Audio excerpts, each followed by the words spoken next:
Doctor L C. Bharti जी का सम्मान करेंगे रामफूल चंदेल।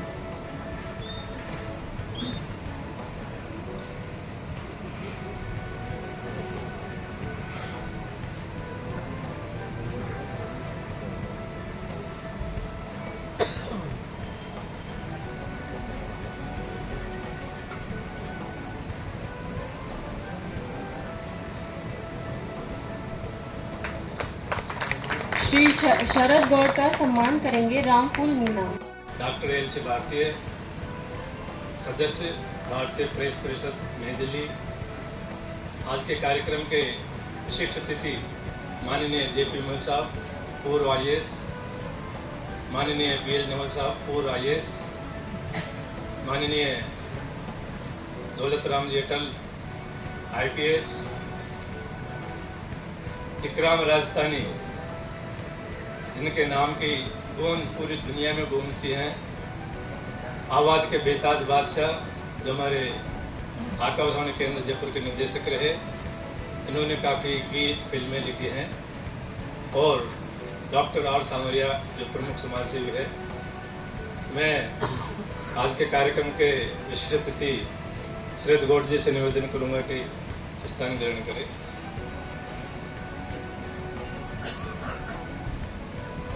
जैसा कि आपको विदित है कि प्रभात पोस्ट का ये 10 सालों के सफ़र की सफलता के ऊपर आयोजित किया गया है।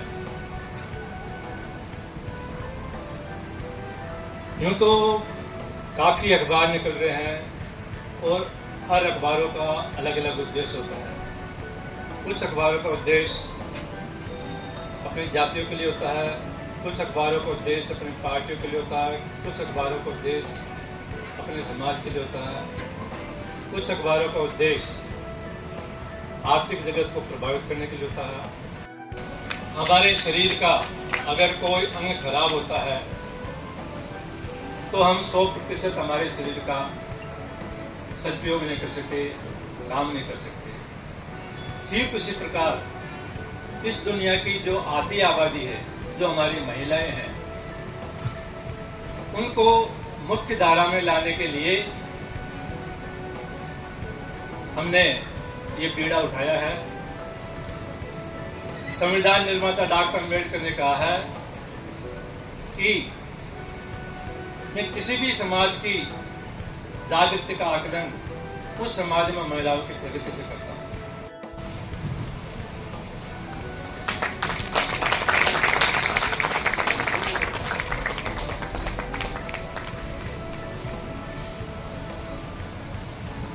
आप बगुरु में भी प्रिंसिपल रहे, आप वाटिका पे भी प्रिंसिपल रहे, आप लगातार समाज सेवा के कार्य में जागृत है।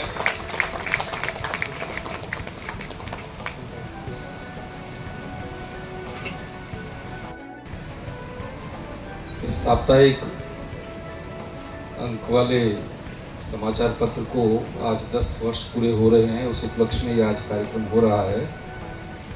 इसके लिए मैं प्रभात पोस्ट के संपादक और इनके मुख्य संपादक श्रीमान राजकुमार जी मल्होत्रा और उनकी पूरी टीम को बहुत बहुत बधाई देता हूँ। ये पत्रकारिता का जो क्षेत्र है वो एक विशिष्टता लिए हुए होता है। हर किसी के बस का नहीं कि इसके ऊपर कुछ बोला जाए, लेकिन फिर भी अगर हम जब भारत आज़ाद हुआ था तब की भारत भर के अंदर जितने न्यूज़पेपर पब्लिश हो रहे थे उनकी संख्या देखें और आज की तारीख में जितने न्यूज़पेपर जो पब्लिश हो रहे हैं, चाहे वो वीकली हो, चाहे फोर्टनाइटली हो, मंथली हो, चाहे डेली हो, उनकी संख्या देखें तो बहुत बड़ा अंतर और बहुत बड़ा जो है ना बदलाव उसमें आया है। अभी मैं बैठे बैठे देख रहा था गूगल सर्च पे, तो जब भारत आज़ाद हुआ तो लगभग 200 न्यूज़पेपर उस वक्त में छपते थे पूरे भारत के अंदर, और आज उनकी संख्या 1,48,000 की है। इस महीने में बहुत बड़ा उछाल और बहुत बड़ा विकास इसमें हुआ है। हम में से बहुत सारे लोग हो सकता है पत्रकारिता के इस क्षेत्र से जुड़े हुए हों, कुछ लोगों ने हो सकता है पेपर भी चालू किए हों।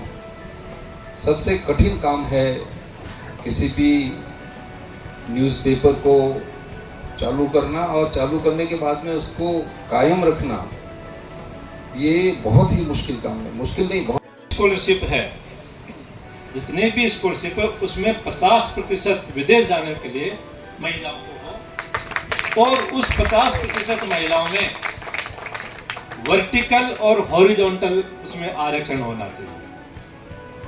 केवल महिलाओं का एक वर्ग का नहीं, उसमें हर सामान्य वर्ग, EWS, SC, ST, OBC, उसमें हॉरिजॉन्टल और वर्टिकल महिलाओं का विदेश जाने के लिए या देश की जो भी प्रमुख संस्थान है उसमें जाने के लिए उसमें पूरा आरक्षण। मेरा निवेदन है कि जब भी आपकी मंत्रिमंडल की बैठक हो तो आप करें। अगर आप ये काम कर देंगे तो हम सोचेंगे कि हमारा ये कार्यक्रम सफल हो गया, सार्थक हो।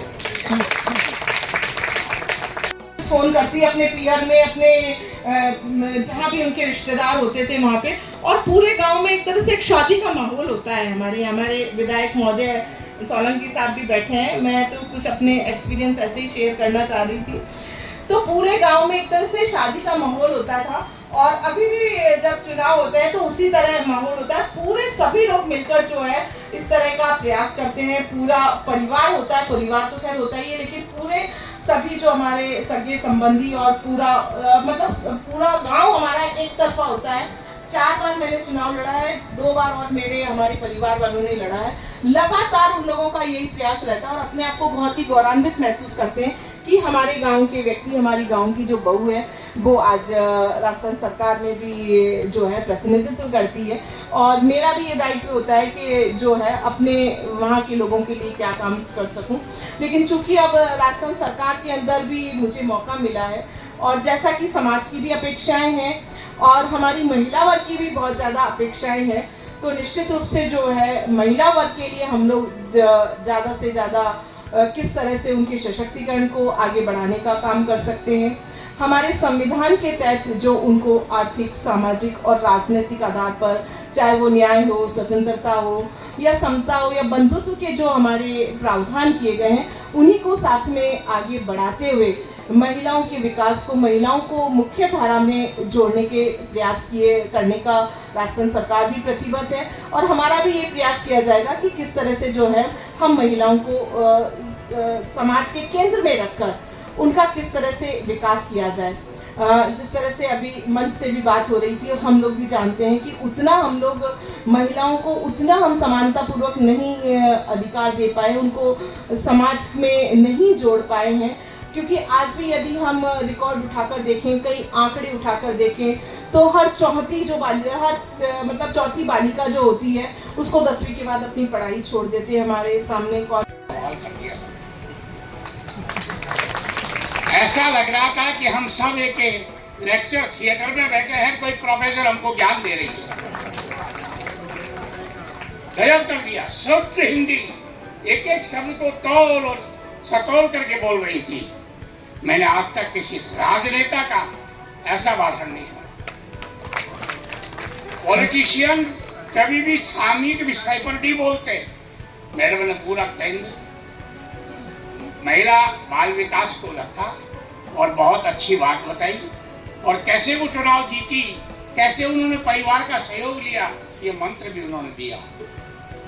मैडम, मैं प्रेस काउंसिल ऑफ इंडिया का सदस्य हूँ। भारत की सर्वोच्च संवैधानिक संस्था है, जिसके फैसले को सुप्रीम कोर्ट में भी कोई चुनौती नहीं है। वो बनाई गई है पत्रकारों के हितों की रक्षा करने के लिए। पत्रकारों पर कोई दबाव आता है या कोई परेशान करता है, उसको उनको सजा दिलाने के लिए। लेकिन दुर्भाग्य है कि हमारे राजस्थान में प्रेस काउंसिल ऑफ इंडिया के किसी भी निर्देश का पालन नहीं किया, न पूर्व सरकार ने किया, न वर्तमान सरकार ने किया। आप ताज्जुब करेंगे, एक महिला का पति कोविड में मर गया, छोटा सा बच्चा छोड़ करके वो विधवा उसकी खूब घूमती रही, चक्कर काटती रही। हमने भी मदद की, लेकिन उस अखबार ने उसका नियुक्ति पत्र जारी नहीं, ये कह दिया कि नहीं, ये किसी न्यूज रिपोर्टर था ही नहीं, क्योंकि इसका नाम न्यूज में नहीं छपता। उस महिला को 10 लाख रुपए मिल सकता था, लेकिन 1 पैसा नहीं मिला। ये बड़े बड़े अखबारों के करतूत है, बड़े बड़े अखबारों के। आज बड़े बड़े अखबार क्या करते हैं, सबको हेड ऑफ बेसिस पर रखते हैं, किसी को नियुक्ति पत्र जारी नहीं करते। तो मैं आपसे निवेदन करूंगा कि आप हमारे एक छोटे बजोले जो बेचारा अपना पेट काट करके अखबार चलाते हैं, अखबार में कोई कमाई नहीं है मैडम, और जो कुछ विज्ञापन जारी भी होते हैं उनको लेने के लिए 6 महीने चक्कर काटने पड़ते हैं। तो आज के जमाने में पत्रकारिता एक दुष्कर कार्य है। अभी पत्रकारों की समस्याओं को लेकर के शरद जी मैं आपसे निवेदन करूं कि हम बड़े बड़े अफसरों से मिले, डीवीपी से लेकर के आरएनआई के, उन्होंने एक ही बात कही कि भैया हमारे हाथ में कुछ नहीं है।